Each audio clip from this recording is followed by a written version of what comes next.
You're listening to the Agent and the Fan podcast with sports agent Chris Leible and fan Lou Columna. Welcome back to the Agent and Fan podcast. I'm Chris Leible. I'm the agent. I'm here with my partner, Lou Columna. He's the fan. What's going on, Lou? How you doing today? Not much, man. Hanging in there. It's a gloomy kind of day, but it's all bright in the baseball world. We got the winter meetings coming up, so it's going to be exciting. Yeah, the winter meetings are a really big deal in baseball. It's every year, first week in December. Pretty much the whole industry goes to a city. This year it happens to be in Nashville, Tennessee, which is an unbelievable town. If you've never been there, it's one of the best. It's a great place to go. But it's exciting. We got a lot of things cooking in baseball, and I want to get right into it, Lou, because we got a lot of stuff to talk about, don't we? For sure. But it's funny. Something just came to my mind. For you as an agent, and this is going to be really kind of the crux of what we're going to be talking about. Do you lay the groundwork in the general managers meeting heading into the winter meetings? Is that how it works for you guys?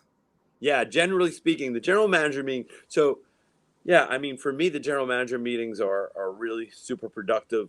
Definitely, it's a good place to lay the groundwork for what you're trying to accomplish in the off season. It comes right after the World Series. It's a little bit more closed. It's a little bit less of a show because it's not as many people are there. As I said, the winter meetings originally, just a little history lesson, are put on by the minor league baseball, and kind of Major League Baseball started crashing it and making it a thing. And then people like me, the agents, we all crashed that because we know everybody's in one place at the same time. So they have so many things going on there. There's a lot of job fairs for kids who are looking to get into the business, or young people, generally speaking, looking to get into the business. They have a trade show where they have all the equipment companies and all the different things you can get are going to be generally at a convention center, where they're going to have, anything from scoreboard sales to, minor leagues, major leagues, seats, name it, to glove companies and shoes and everybody. And really everybody's meeting and trying to see who wants to be with who and who wants to sign who and all those things. You got teams from even now from foreign countries coming in, looking to make deals. So it's a big deal, and there's a lot of things going on, and literally there are meetings going on for the teams. So, within the industry. So, like, for example, like the general managers all might get together, or the farm directors might all get together as a group, organized by Major League Baseball to discuss things. So there's a lot going on at the winter meeting, and it can be a great place to kind of gather and get, and do what you got to do there, whatever it is in the industry. Yeah. As an agent, it's, it certainly can be a great opportunity for you to spend some time with people that you need to talk to. Well, let's get into that right away, right? So you as an agent, we have different scenarios, right? You have different kind of clients, right? You have the superstar clients. You have the guys looking for jobs, the guys coming out of an injury and maybe not where they want to be. Give me a breakdown of each and what that entails and what it's like for you with those prospective clubs. Yeah, that's a great question. So I've been at the winter meetings where I'm the belle of the ball, where everybody wants to talk to me. I've been at winter meetings where no one, wants to talk to me, because you are limited with your time, because like I said, as they have organized meetings, and then you're trying to get in and say, hey, this is my client list. This is who I have. And like you said, it could be, on that list of, I would generally go in with a free agent list and say, well, here's who I have. I have, big league star player, big league, role player, or, maybe a relief pitcher or something along those lines.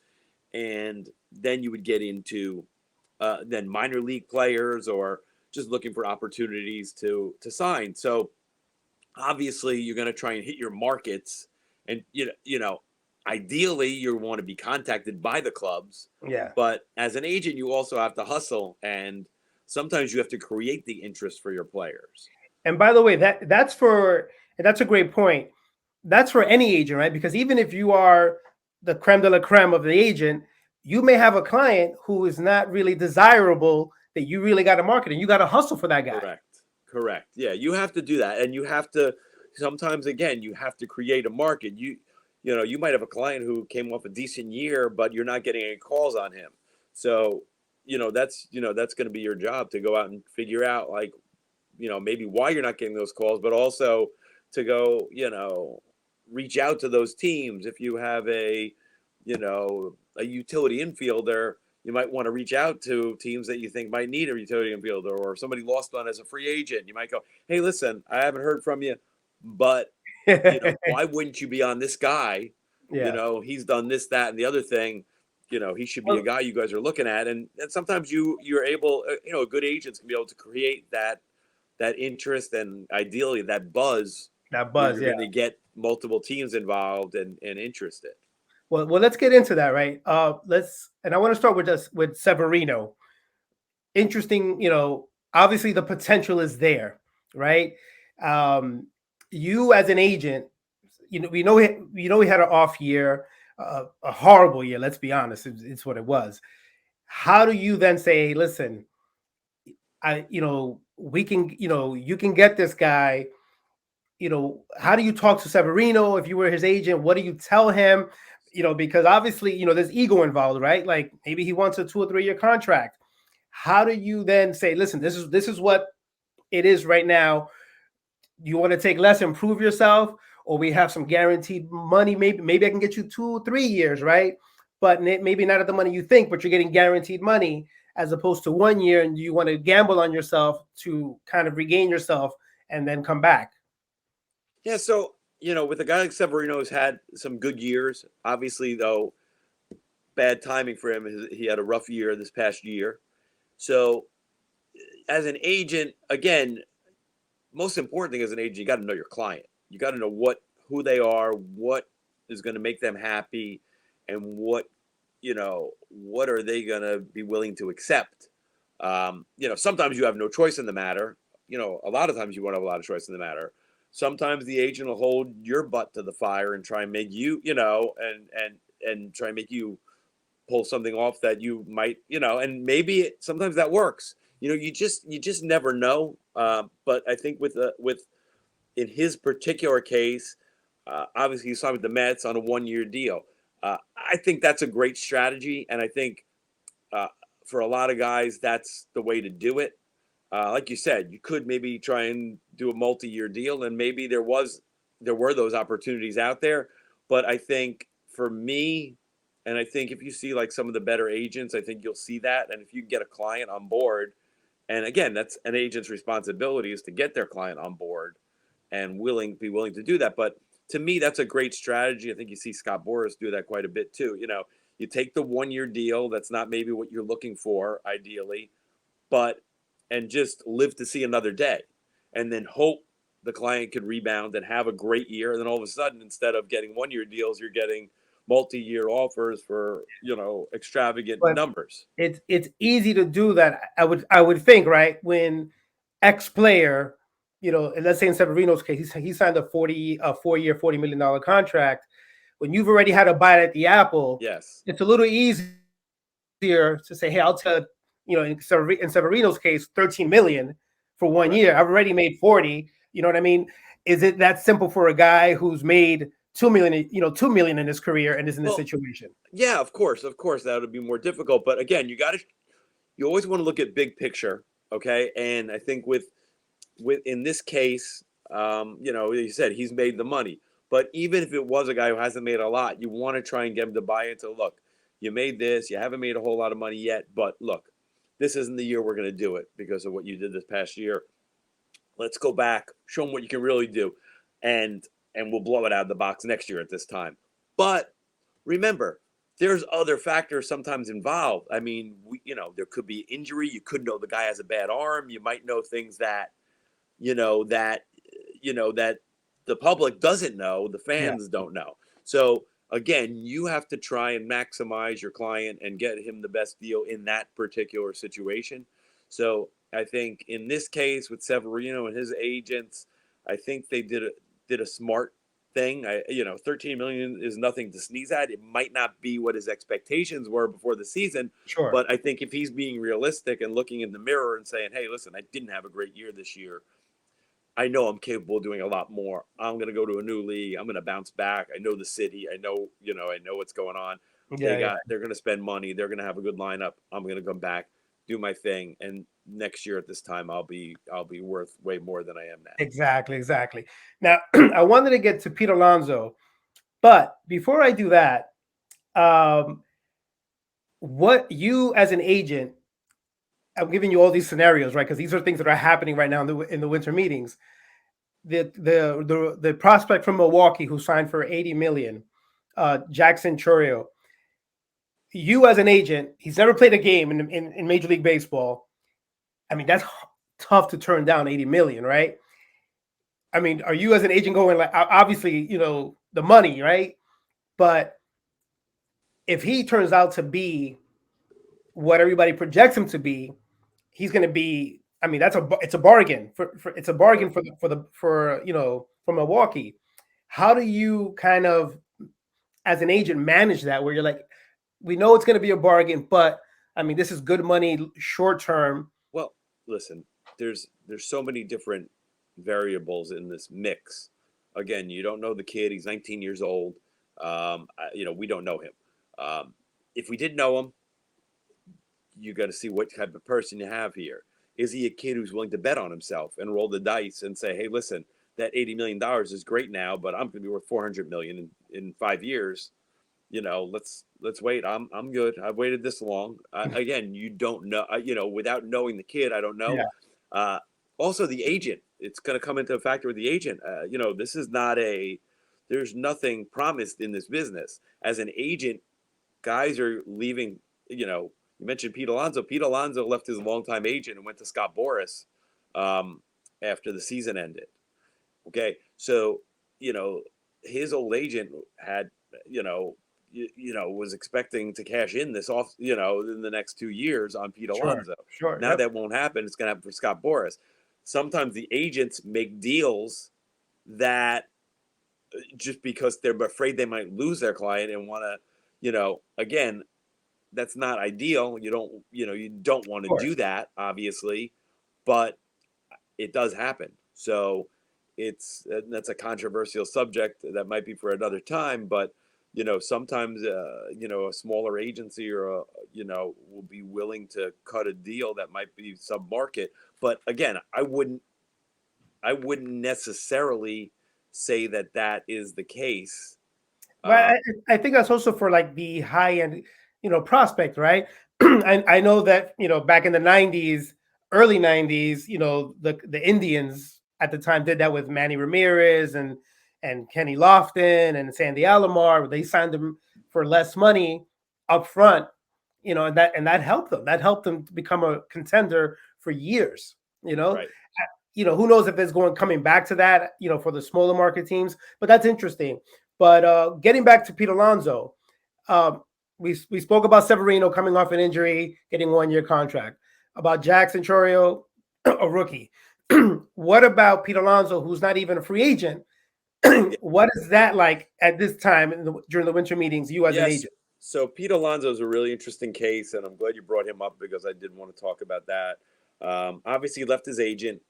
He's looking to max out, what he thinks he deserves. And I think it's hard to dispute, what he's done on the field. His numbers are fantastic. His home runs in particular are through the roof.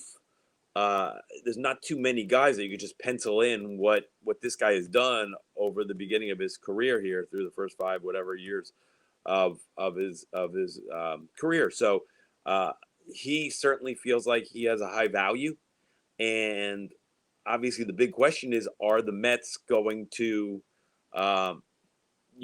pay what he thinks he's worth before he hits the open market, or are they willing to roll the dice, or maybe even they would consider trading him? As an agent, for me, I would certainly not close any doors. That's what I would do. I would vet the situation with the Mets this offseason, I wouldn't want him as an agent. My personal thing is I wouldn't want this hanging over his head during the season. So I would put a deadline on negotiations at the beginning of the season, or maybe opening day or something like that, and say, listen, if we can't get a deal done before then, we'll deal with this after the season. Ideally, if they could work something out with the Mets, that would suffice. That would be great for everybody. I think that's a win-win-win, probably, if you could count the fans as well, which yeah. do that with you here. So, but I think in this case, Pete, Pete is certainly got a heavy price tag in mind. It's a very interesting thing because the market for the first baseman is not a huge market as has been like shortstops. Yeah, well, that was my. So this is my point, right? Matt Olson signed for, was it 180 or I feel it was, or 179. In my humble opinion, I think Matt Olson's better than Pete Alonso, just as an overall player, but Scott Boras could care less about that. I want top dollar from my guy. He obviously uses comp. So this is, again, putting your agent hat on. He's going to use, the comp to his benefit, to his advantage. But in a situation where, if you look at the numbers, Matt Olson versus Pete Alonso, you as an agent saying, you want more than Matt Olson, how do you, handle that? Well, yeah, I mean, obviously, we're going to refer to comps, like you said, and you're going to look at other players. But I think with Pete Alonso, he's a unique player in that, you can compare him outside of the first baseman realm. And I think that's the play in this case, because you could take a Judge, guys like that, and you could, I think, for me, I could compare him very favorably to Judge. I think the difference between Pete Alonso and Judge, you could say Judge is a better all-around player, and you might say Matt Olson's better all-around player, maybe he's a better first baseman or whatever. Pete Alonso plays every day, okay? And, knock wood for him, he hasn't gotten hurt. So he's been there. He leads he has more home runs than both those guys. And he, if I'm not mistaken, but Pete is a guy who's out there every day, and he's a presence in that lineup every day, whether, and that's a thing, because Aaron Judge has not been that. He's had his injuries, as great of a player as he is. But Pete is out there every day. And like I said, I think, as a kid, I was growing up, and there was, the first baseman, seemed like most of the good teams, their first baseman you could pencil in their 30 home runs and 100 RBIs. I mean, Pete Alonso's well beyond that. I mean, you're talking about 40 plus home runs, generally speaking, and 100 plus RBIs, and a presence in the middle of a lineup that most teams are going to really, do well with. So you're thinking, in your opinion, it's north of 200. Well, I'm sure that's where they're asking. And then you got Freddie Freeman is another one. I think those are the two most comps that I've seen the most. I mean, obviously it's hard to go back to the Miguel Cabrera days or whatever it was, to our friend Miguel Cabrera days. Shout out to Miggy. Shout out to Miggy and the Miggy Foundation.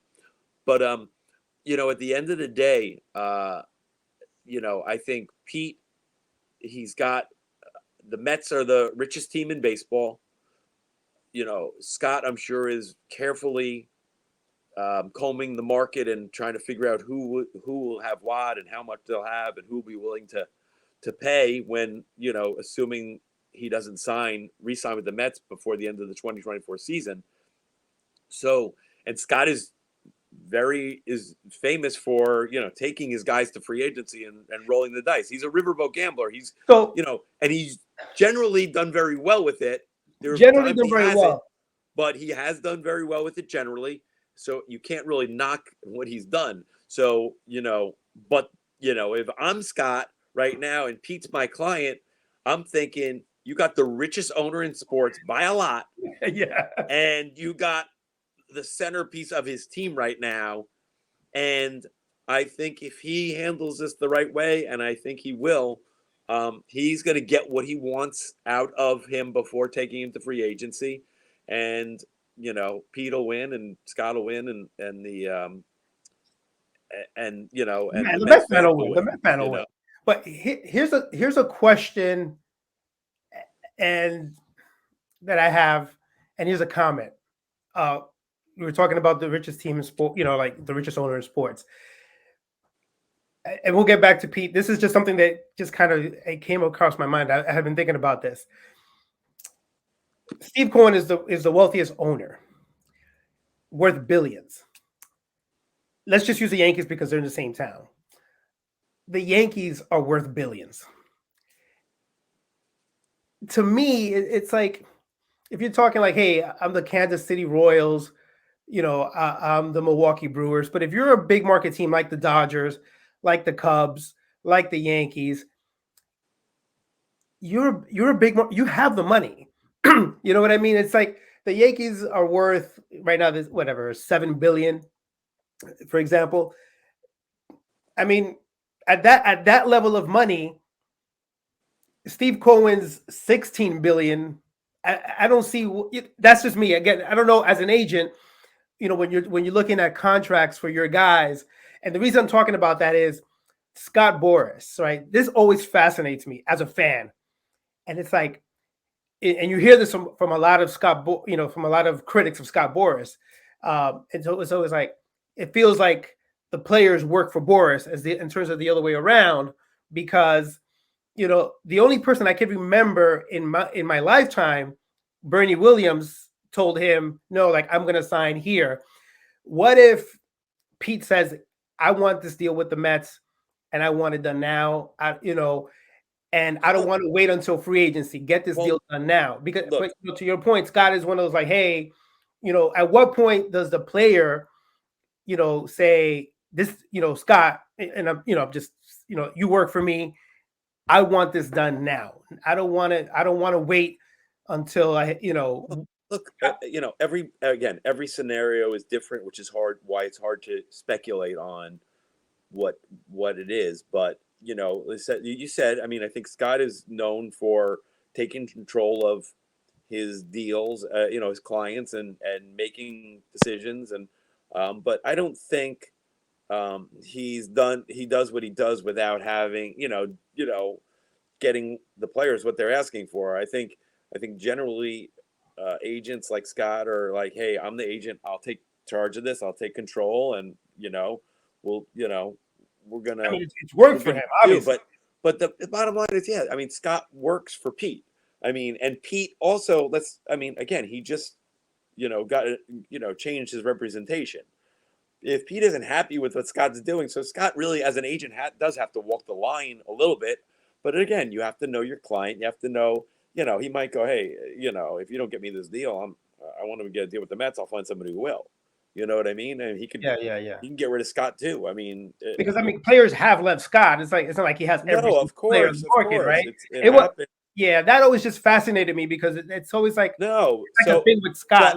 But again, when people get bothered, you got to know the players' personalities, because some players are like all over you and want to know everything and want to be in the middle of the whole thing. Some players are like, just let me know what you got. You know what I mean? And some people, I've had clients be like, hey, your call, and I'll be like, I mean, you really should have a say in this, because if you sign with the, whatever, name it. Y'all called swallows of the Japanese leagues. Yeah. I mean, that's the thing. I mean, at the end of the day, I'm not going to live.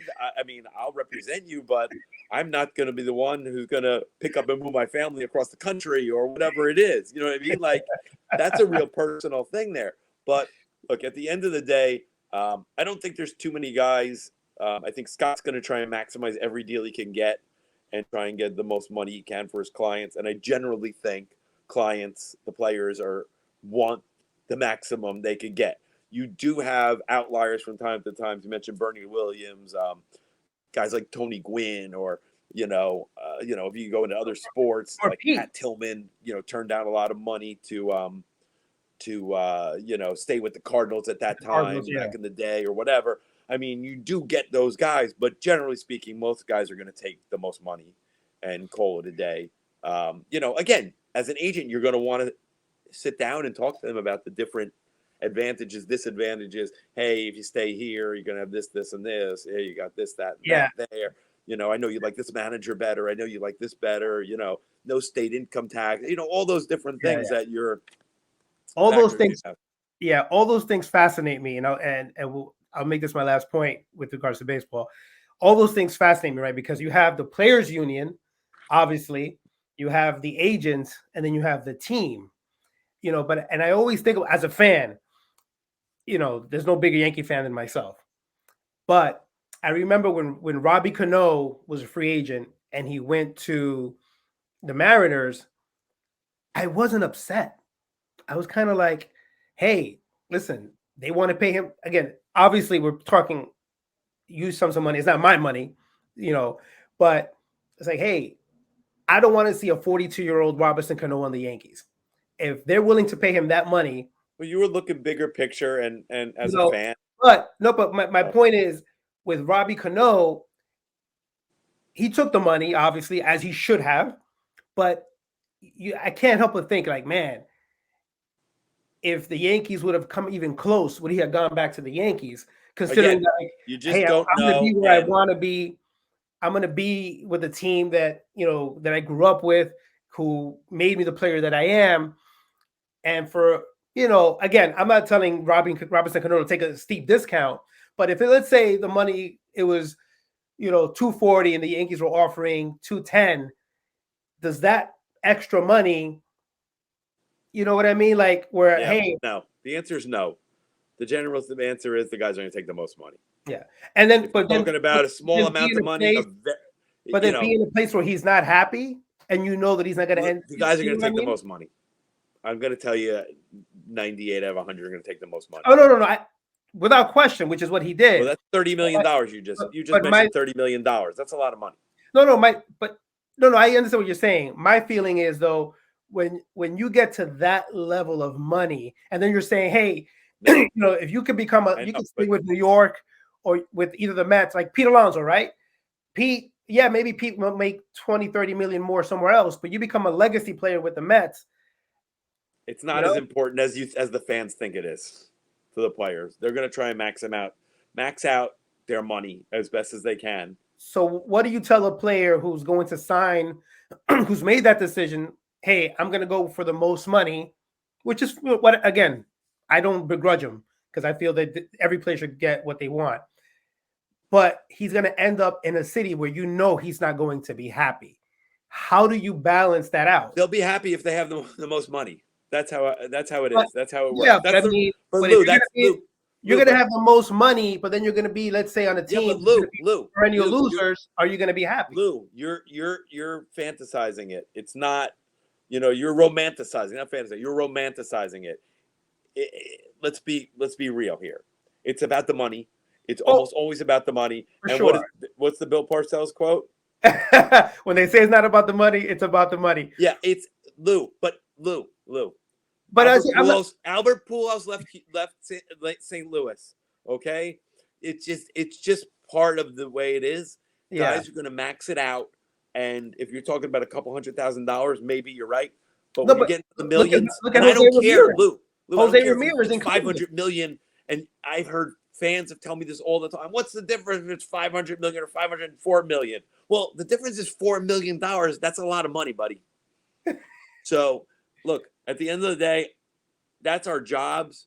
If a client wants to take less money to do something, well, certainly that's their prerogative as a player to do that. But the general thing you can almost always bank on is the guy is going to go for the most money, and the agent is going to get him the deal that brings him the most money.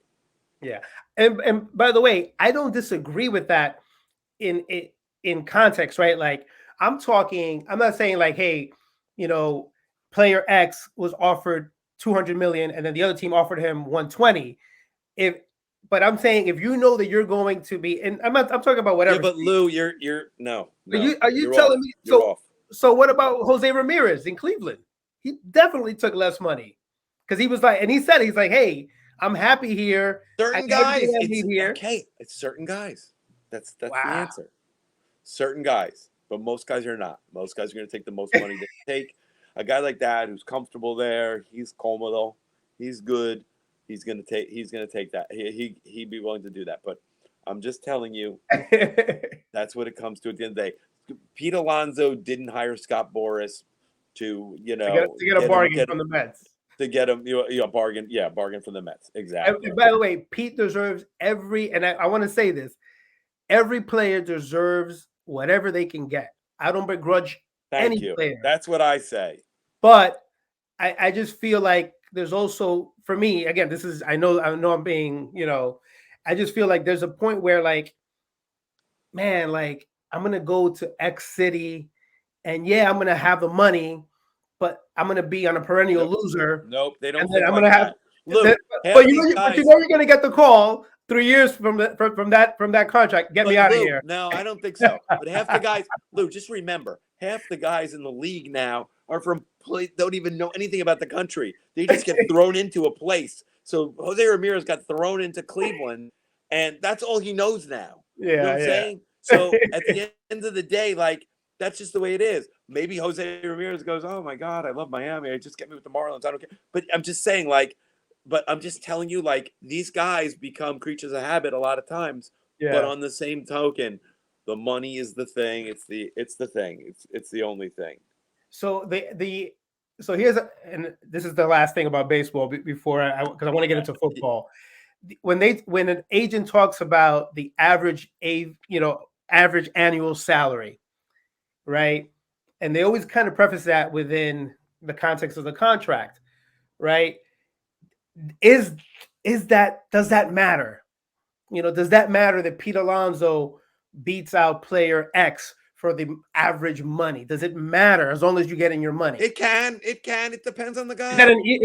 My point is, you're getting the money anyway. Yes. Is it an ego thing? Yes. Okay. Yes. That's many times, I would say most of the time, yes, it is. Yeah. Yes, it is. All right, Lou. So let's shift topics and let's get into something I think we both wanted to discuss was the NFL and the injury situation this season, which has been crazy because we've had so many prominent players, cut down due to injuries, and it's become a problem in the league, and it's almost a battle of attrition now because so many of these teams that were predicted to do real well, or not so many, but many of these teams that are predicted to do real well have lost key members that have kind of thwarted their efforts.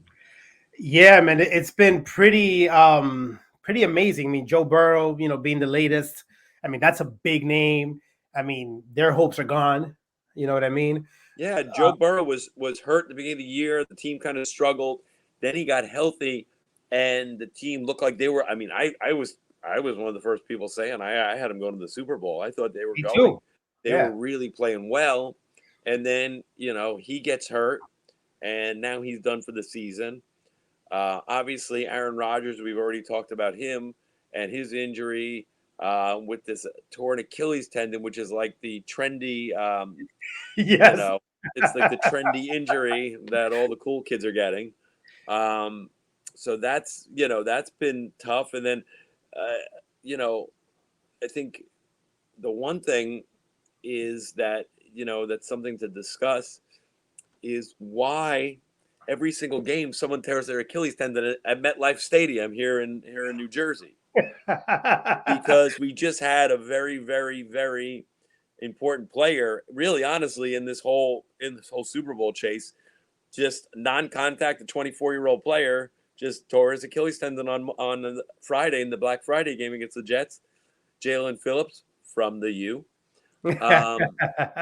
who's really, if he's healthy, is a defensive player of the year candidate. He's absolutely outstanding stud player. And it's just a shame to see him see his season get cut short because of this. And it just seems like it's happening way too much, particularly at this venue.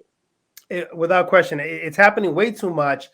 First of all, we're losing quality players, right? That's the thing that's really been killing the NFL this specific year, where you're losing players to injuries that are big names, right?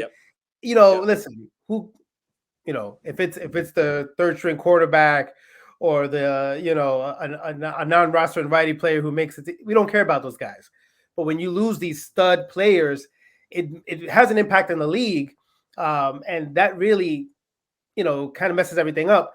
And then getting back to MetLife, my God, I don't even know what to say anymore. The field, coming from every player that we've seen, supposedly they addressed it and put a new turf in, but I'm like, this is the New York Football Giants. These are the New York Jets. This is New York. You can't tell me that you can't tell me you can't put a good field and spend the money to put a quality field. Well, first things first. I just want to straighten something out.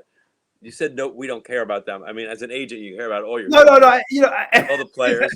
I know what you meant. As a fan, it's not as devastating to the league to lose a third string quarterback or a special teams player. But I think I just recently saw a poll.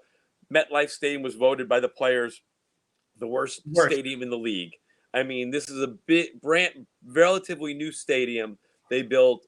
I don't understand why the New York area can never get a good stadium. Can never get it. I don't want to say it that way because Citi Field's nice, Yankee Stadium's nice, but why don't they ever have like the state of the art facility in New York? It drives me.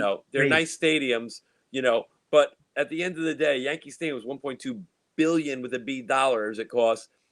It's nice. It looks like the old Yankee Stadium, which I know that was the kind of the point, but I mean, they can't put a dome in New York. I mean, it's freezing there, terrible weather for, like 8 months out of the year. Yeah. And, even like the Yankees and Mets would really benefit from having a dome at the beginning, especially in April and May when the weather is rainy and crappy. And just, look at what happened with the Mets at the end of the year with the field conditions and the Marlins. I mean, just, and I'm assuming that the league or MetLife will do this upon themselves, or the Giants and Jets will do something to, fix the field. But that stadium's still the stadium; it's still there. But they got to fix that field. And as an agent, I would be incensed that I would be blowing up the league office, saying, "What are we doing here? Why are we wiping out our players on this field? Why are they all? We got to go further into this to figure out why."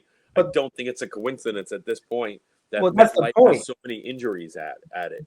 That's the point. I mean, why is the point? It's like you are right. Two football teams worth billions. You can't tell me you can't figure this out. So bring in some engineers in the offseason and do what has to be done. Concerts, and I think that's part of what they were talking about. Like, there's so many concerts. They do concerts everywhere. They do them at Foxborough. They do them at Lincoln Financial. Exactly. They do them at a Pro Player. They do them everywhere. And that's the point. I'm like, what is so hard to look at what another team is doing in their field? Well, they do. Lou, that's one thing. They do talk to each other. But we got to get to the bottom of why the turf at MetLife is a disaster. They got to figure that out. I think I know what it is. And it's, the fumes from Jimmy Hoffa underneath the stadium that really. They said he's not there. I don't know. I don't think it's a coincidence. They said he's not there. So I think Jimmy is resting in peace somewhere else. But it's just, it's frustrating. You as an agent, of course, right? But as a fan, I was wearing my Jet hat, proud and clear and happy, and to see what happened, with Aaron. And listen, was it the turf? Was it not? Whatever. But what happened to your guy was definitely the turf. And if every player is telling you this is what it is, and the stadium is voted what it is, then you gotta face it. You got, and to your point, why can't New York get this right? It is the most aggravating. You look at Las Vegas. That stadium is insane. Look at the Viking Stadium is my favorite. What about SoFi? SoFi, gorgeous. I mean, all these stadiums look great. So hopefully New York will get their act together and they'll take care of MetLife and fix this issue and keep the players healthy. Well, the Jets are going to move next to Citi Field, so when they build their stadium. Oh yeah, that's right. That's a stop topic for another show. Lou, the last thing I want to talk about, it's overdue. We're back for the Miami Minute. I want to get back into something. I'm going to keep it a minute. I want to give a huge shout out to the University of Miami basketball team. Okay. They were just in the Bahamas at a tournament at Baha Mar.